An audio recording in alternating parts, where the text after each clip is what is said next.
Hey guys, it's Jay again from ManilaShaker.com. After we put the LG G5 and HTC 10 in a full comparison treatment, we will be putting them against the other flagship, mainly the Galaxy S7 and Xperia Z5. The Xperia X performance is not available yet, so we use the Z5 instead. We heard your suggestions, so we will be using the Canon 70D DSLR as a reference. Without much talking, let's get on to the big camera fight.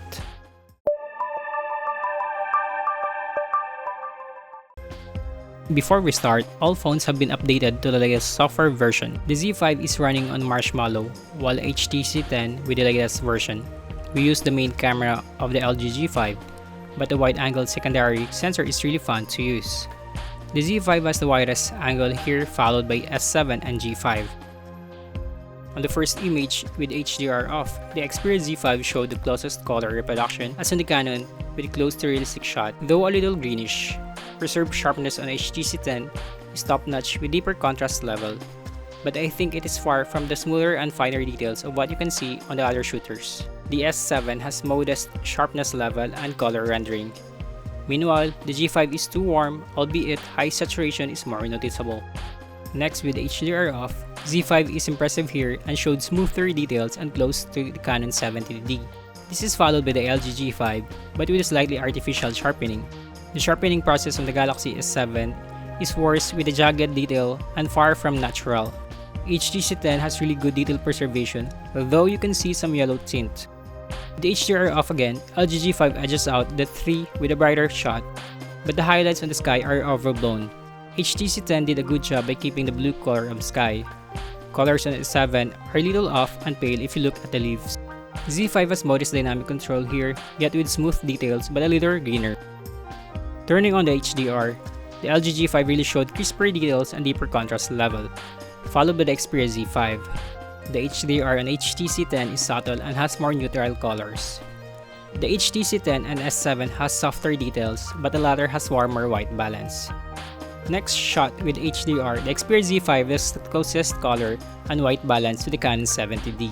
Look closely at the power lines. You would notice that the ghosting on LG G5 is more apparent than the rest and even similar to its non-HDR photos. But the LG G5 nails the details here, followed by the S7. HDR on HTC 10 is again subtle with a little yellow overcast. In this indoor shot, we will be focusing on the noise level, but first for the color rendering. The Z5 trumps the 3 with its near natural color as the Canon. It is followed by the HTC 10 and LG G5.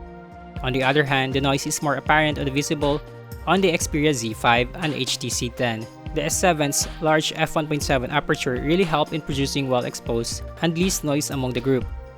On the first low-light shot, the S7 produced the brightest image, and surprisingly, the color is as natural as the Canon 70D. The Z5 did well in lifting the dark areas, but the color is greenish and the details are inferior. I think the HTC 10 did a pretty job here and better than the LG G5 despite the yellow overcast. Next night shot shows how impressive the Z5 in colors and details if compared to the quality of the DSLR. The S7 is really good too, with crisper shot and deeper contrast on it. Both the G5 and the HTC 10 overblown the highlights here. On another night shot, the S7 showed more consistent image quality here. It's followed by LG G5 and Xperia Z5 in details. On the other hand, HTC 10 keeps the shot brighter than the rest. In selfie shooting, I think the S7 did far a better job than the rest in dynamic range handling. The proof is on the leaves on the top. Both G5 and HTC 10 have really good selfie shots too. The Xperia Z5 keeps the natural colors but is bluish. The HTC 10 has the only selfie camera with optical image stabilization.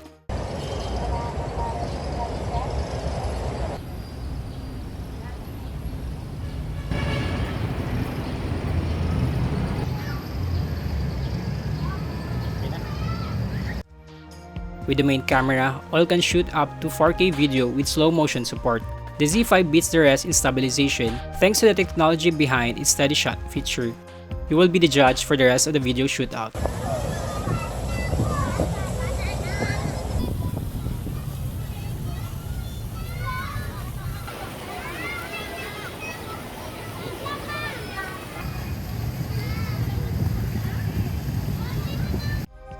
It's really hard to award the best camera phone from among these shooters. I think all are exceptional and currently the best in the market. You can't go wrong with any of these shooters. In the end, the decision will still matter to you and the inclusion of the other features, such as the display, battery life, processor, waterproof design, and much more. As usual, let us know which camera phone do you think is the best in this shootout. As always, please like this video if you enjoyed and think we delivered an unbiased, more objective comparison. Don't forget to subscribe to our channel for more similar videos and visit manilashaker.com for written stuff. This is Jade, thanks for watching, mabuhay Manila!